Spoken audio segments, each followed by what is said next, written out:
नमस्कार, आप देख रहे हैं प्राइम टीवी और मैं हूं आपके साथ मुस्कान अजमानी। रुक करेंगे यूपी की बड़ी खबरों की ओर, जहां केंद्रीय मंत्री नितिन गडकरी जौनपुर पहुंचे, जहां उन्होंने 10,000 करोड़ से अधिक की परियोजनाओं का शिलान्यास किया। इसके साथ ही उन्होंने बीआरपी कॉलेज मैदान में जनसभा को भी संबोधित किया।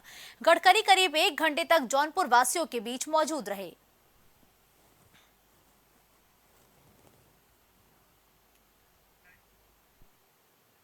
वहीं केंद्रीय मंत्री नितिन गडकरी मिर्जापुर दौरे पर भी रहे, जहां उन्होंने 1,750 करोड़ से ज्यादा धनराशि से 2 राष्ट्रीय राजमार्ग परियोजनाओं का शिलान्यास किया। इसके साथ ही उन्होंने राजकीय पॉलिटेक्निक मैदान में आयोजित सभा को भी संबोधित किया।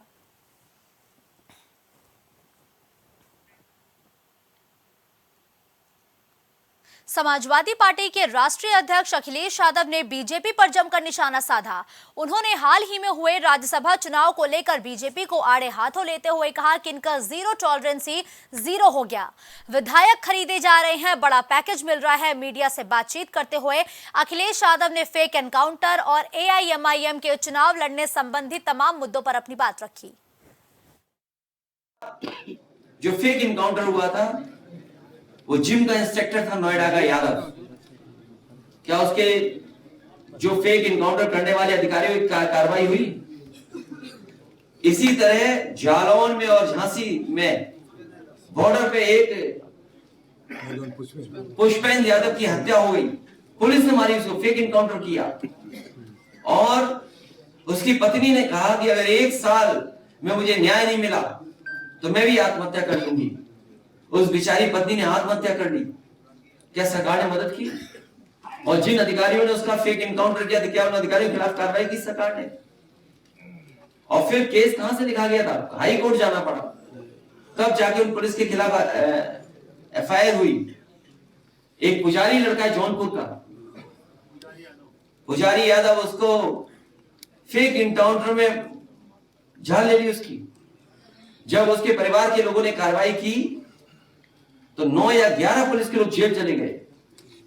एक दिन बिजली के बहाने उसके घर परिवार के लोगों को परेशान करने पकड़ने आए थे। सोचो, जब गांव वाले इकट्ठे हुए और गांव वालों ने दौड़ाया पुलिस को।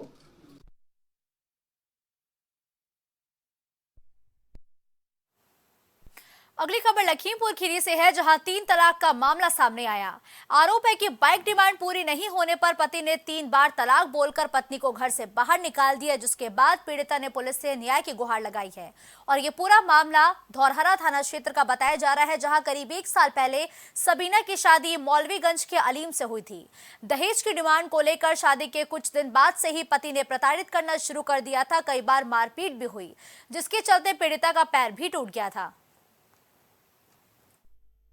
में अगले साल में क्या क्या क्या हुआ इस दौरान? 1 ही साल हुआ है शादी का। शादी के बाद कैसे रहे? शादी के बाद हम थोड़े दिन वहाँ रुके हैं, लगभग 3 महीना रुके हैं। फिर उसके बाद में मारते पीटते थे, तभी हम वहाँ गुजारा करती थी। फिर लखीमपुर हमारा पैर तोड़ दिया था और मारपीट के 11:30 बजे रात में मारपीट के तलाक एक ही साथ में देकर, और वो उनकी खाला के लड़के हमको उठा कर ले गए। और फिर वो जो फोन किया घर, तब हम लेके चले आए घर। अब तुम रहने के लिए बोल रही हो? अब हम कैसे सर रहें? तुमसे क्या कह रहे हैं? अब हमसे तो कुछ नहीं कह रहे, हमसे बात ही नहीं हो पा रही।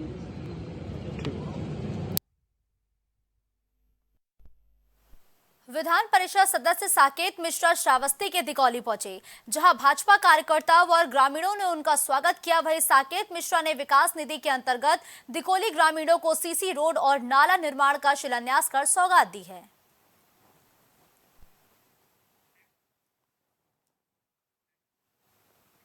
गोंडा जिला महिला अस्पताल की डॉक्टर रश्मि शर्मा एक बार फिर से सवालों के घेरे में हैं।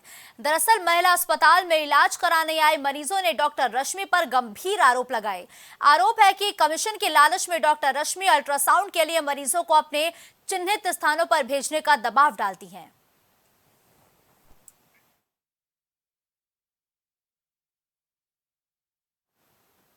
अब अगली खबर औरैया से है, जहां एंटी करप्शन टीम ने बड़ी कार्रवाई को अंजाम दिया है। इस दौरान खंड शिक्षा अधिकारी पुष्पेंद्र जैन को एंटी करप्शन की टीम ने रिश्वत लेते रंगे हाथों गिरफ्तार किया और बताते चले कि बिधूना में बतौर खंड शिक्षा अधिकारी पुष्पेंद्र जैन की तैनाती थी। इस दौरान रिश्वतखोरी की शिकायतों के चलते जाल बिछाकर टीम ने उन्हें गिरफ्तार किया, जिसके बाद उन्हें एंटी करप्शन की टीम पैदल ही बिधूना कोतवाली लेकर पहुंची।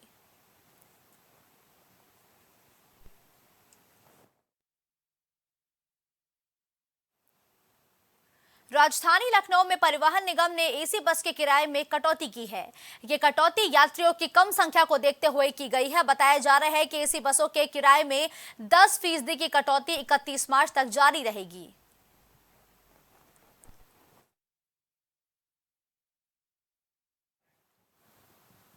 अगली खबर महोबा से है, जहां हाल ही में हुए हत्याकांड का पुलिस ने चौंकाने वाला खुलासा किया है।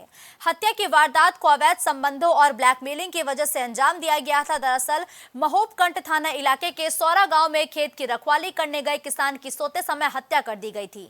आरोपी अजुद्दीन की पत्नी का हाकिम सिंह की पत्नी के साथ अवैध संबंध था और इसके फोटो वीडियो बनाकर उसे वायरल करने की धमकी देता था, जिसके चलते अजुद्दीन ने अपनी पत्नी संग कत्ल की वारदात को अंजाम दिया। फिलहाल पुलिस ने दोनों को गिरफ्तार कर लिया है। पर रखवाली कर रहे थे, सुबह मृत अवस्था में पाए गए। इसके संबंध में इनके परिजनों के द्वारा 302 आईपीसी का मुकदमा कायम किया गया अज्ञात लोगों के खिलाफ। इसमें घटनास्थल पर उच्चाधिकारी, फील्ड यूनिट, सर्विलांस टीम एवं स्वाट टीम ने जो है मौका मुआयना किया एवं इसके खुलासे के लिए कई टीमें लगाई गई, जिसके पश्चात जानकारी हुई कि उसी ग्राम सौरा के अजुद्दीन रायकवार पुत्र धन्नी रायकवार एवं उनकी पत्नी सोमा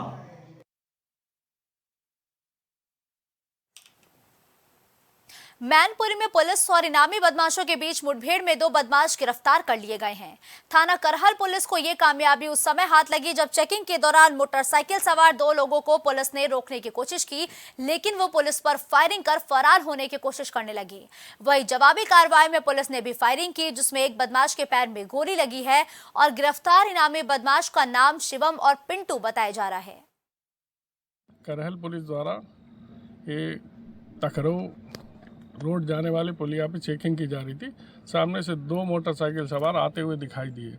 पुलिस ने जब रोकने की कोशिश की तो उन्होंने भागना शुरू कर दिया। जब पीछा किया तो भागने वाले लोगों ने फायरिंग शुरू कर दी।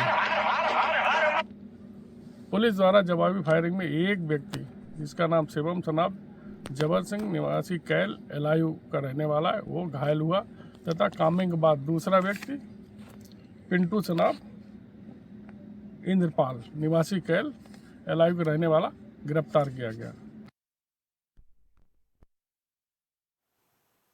सहारनपुर में इस्लामिक शिक्षण संस्था दारुल उलूम की सुप्रीम पावर मजलिस शूरा की बैठक तीसरे चरण के साथ ही संपन्न हो गई, जहां मजलिस शूरा बैठक में निर्णय लिया गया कि यदि उनके खिलाफ कोई कार्रवाई की गई तो वो निश्चित तौर पर अदालत का दरवाजा खटखटाएंगे। और बताया जा रहा है कि राष्ट्रीय बाल संरक्षण आयोग ने 22 फरवरी को सहारनपुर डीएम डॉक्टर दिनेश चंद्र को पत्र भेजकर दारुल उलूम के खिलाफ कार्रवाई के आदेश दिए थे। इसमें दारुल उलूम की वेबसाइट पर साल 2015 में लिए गए एक फतवा का जिक्र करते हुए कहा गया था कि दारुल उलूम ने गज़वाए हिंद को लेकर जो जवाब दिया है वो देशद्रोह की श्रेणी में आता है। और सबसे बड़ा उस दिन टकराव जो हुआ हमारे यूडीएफ के साथ ही हुआ और यहाँ तक के चीफ मिनिस्टर ने जानबूझ के हिंदी में बोल रहा हूँ ताकि ये ऑल इंडिया में वायरल हो। भाई तुझे आसाम में सब कुछ करना है तो ऑल इंडिया में क्यों वायरल हो? मकसद था कि उसको ग्राफ मोदी जी के यहाँ और अमित शाह के यहाँ ग्राफ बढ़ाना था। देखो मैं ऐसा कर रहा हूँ, मैं जब तक जिंदा हमारी पार्टी ने सबसे ज़्यादा विरोध किया, वॉकआउट किया, उसके बाद बाहर गए और महात्मा गांधी जी की मूर्ति के नीचे बैठे।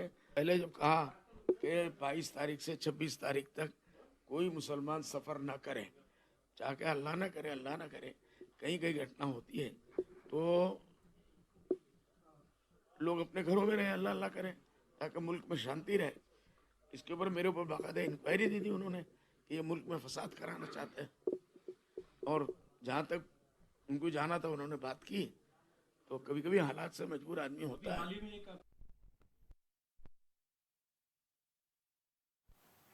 खबरों का सिलसिला यूं ही जारी रहेगा। देश और दुनिया की बड़ी खबरों के लिए आप देखते रहिए प्राइम टीवी।